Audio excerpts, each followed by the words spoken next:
Hello, my name is Mike. Welcome to my channel. Today we're going to be talking about Unexpected Season 5, Episode 13. We started with Kylan and Jason. They are bringing Xavier home from being in the hospital for 48 hours, and Jason is ready to go home is the non-explicit way to put it. He hated being at the hospital, and when he was allowed to be back in the hospital room with Kylan, a security guard was sitting outside the room for the whole time, and he felt uncomfortable and unwelcomed, and pretty much was unwelcome though, but Kylan had fought for him to be in the hospital. So technically he was unwelcome. Kylan felt like the hospital was judging them off of the whole situation with the epidural and all of that, and that's not who they are. Even though through the whole 13 episodes, that's all we've seen of Jason, of him acting up, just being disrespectful and abusive, and I'm pretty sure that is who y'all are, and y'all just don't want to admit it to yourselves. And Jason says that he felt like a criminal, and I think that's funny because he has like 11 charges pending against him, so he technically could be classified as a criminal if we want to be Pacific.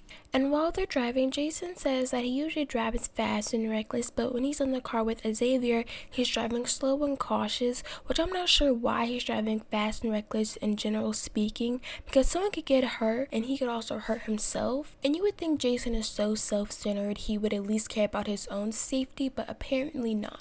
And when they finally get home, Jason's parents are excited to see the baby. They're outside waiting, and Jason's not in the mood for it because he says his whole week has been hell, which if it was hell for him, imagine how much of a hell it was for Jason's parents and Kylan.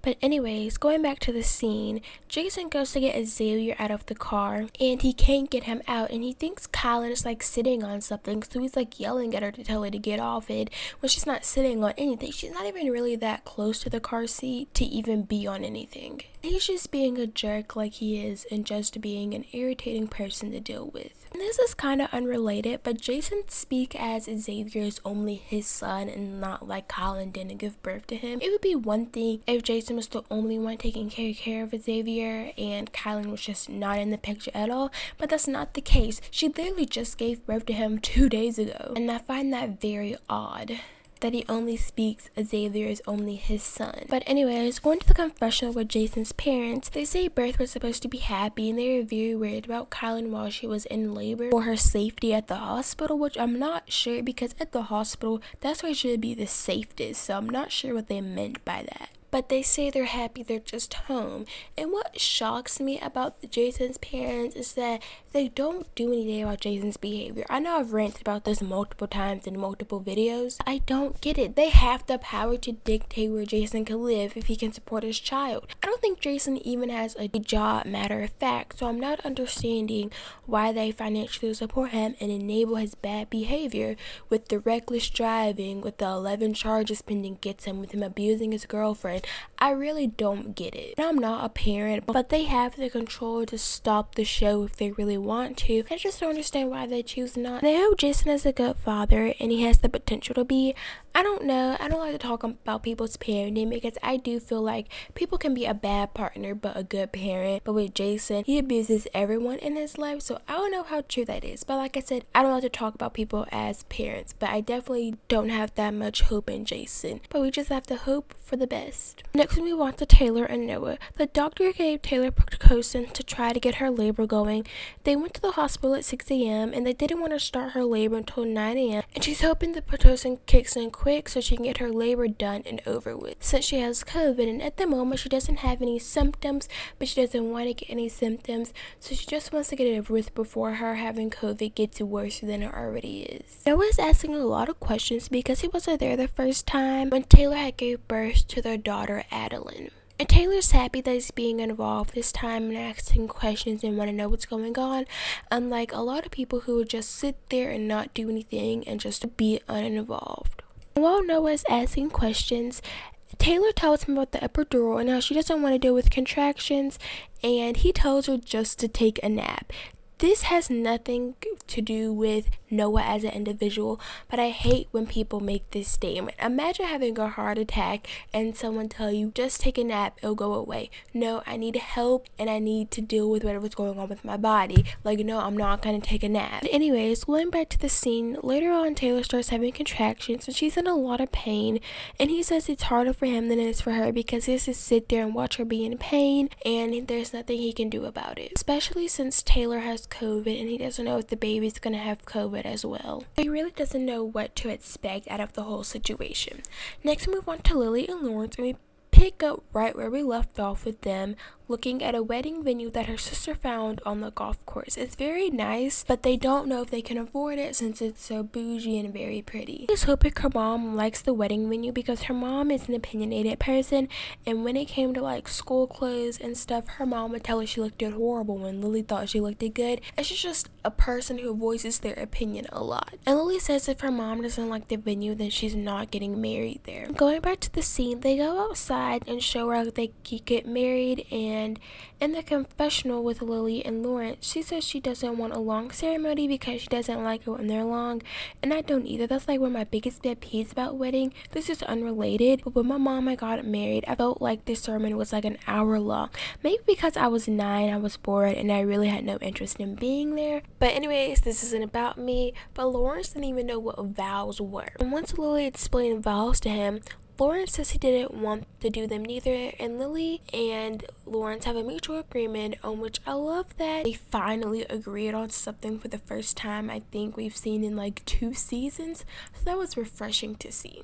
Anyways, going back to the scene, the person who was showing them around tells them about a cocktail bar which they can go to and have because neither of them are 21 yet. They want to get married before they turn 21. I'm not what the rush is to get married before they turn 21, but maybe we'll find out later on. And going back to the scene, they go to this like reception room, I believe it is, and Lilly and Lawrence are very just overwhelmed by it, I guess by how pretty it is, and guess like the reality of like they're really gonna get married. Going to an in-person confession with Lily's brother Thomas, he says that his mom is excited but also nervous for Lilly. Then we go to a confessional with Lilly and her mom and her stepdad. Mom thinks it's way too soon because they just moved in together and they just had a kid together a year ago, and it's too much at once, which I agree with. I'm not an advocate for people getting married really young. I know it sounds like I'm just a hater, but I have reasoning behind it and good ones. And I feel like marrying somebody as young as Lilly and Lawrence, it's more to be less permanent because people change and grow. Because from 20 to like 23, those are different people, because I believe people grow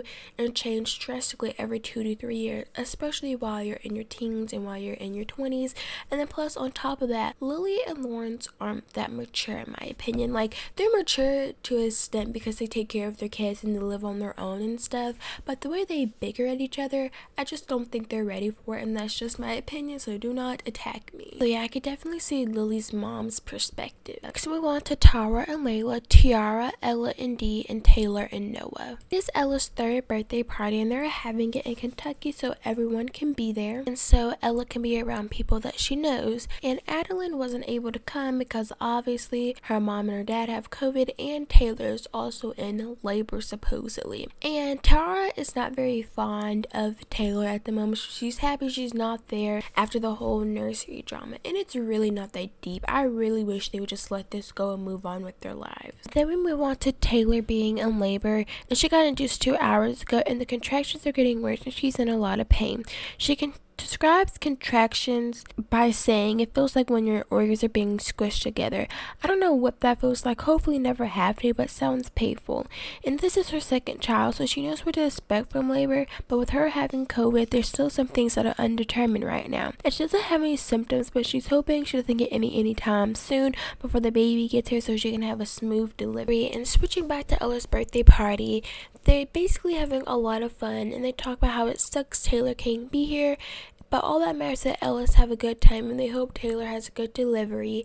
And yeah, that's really all they kind of talked about, going back to the scene and talking about the nursery drama. Like I said, I wish they would just let it rest. Next, we move on to Kyla and Jason. They're at home with the baby, and Jason is refusing to let Kyla hold Xavier, and he's holding the baby hostage, and he says he'll give the baby to Kyla when the baby's crying at night, and that's just classic Jason, and nothing shocks me about him. It's just more the people around him choosing not to do anything about it and speaking up. But anyways, while Jason is still refusing to let Kylan hold the baby, he ends up feeding the baby a bottle, and Kylan stops him and tells him that Xavier has been throwing up this formula all day and he obviously just can't drink it. Jason rudely asks his mom, can she go pick up a different type of formula? And when she asks for his card, he gets all pissy with her and he gets even more of an attitude. That's because he has to pay for the formula even though this is his child, and I guess he's just upset that he has to buy a different type of formula. And Kylan had even told him before they even had the baby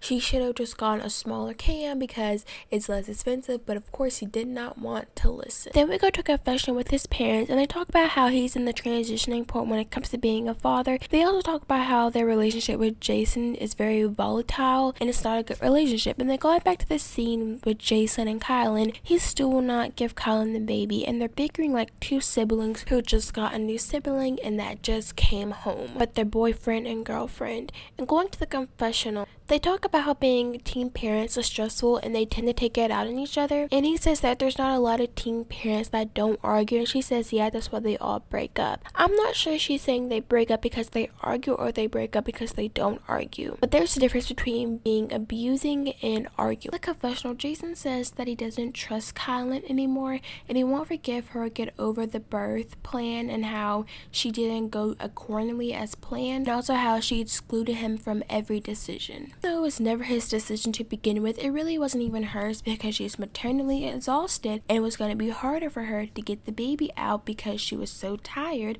but Jason can just not wrap his head around that. And Kyla gets irritated and walks out. Jason is smiling, then he says, ladies, I'm free.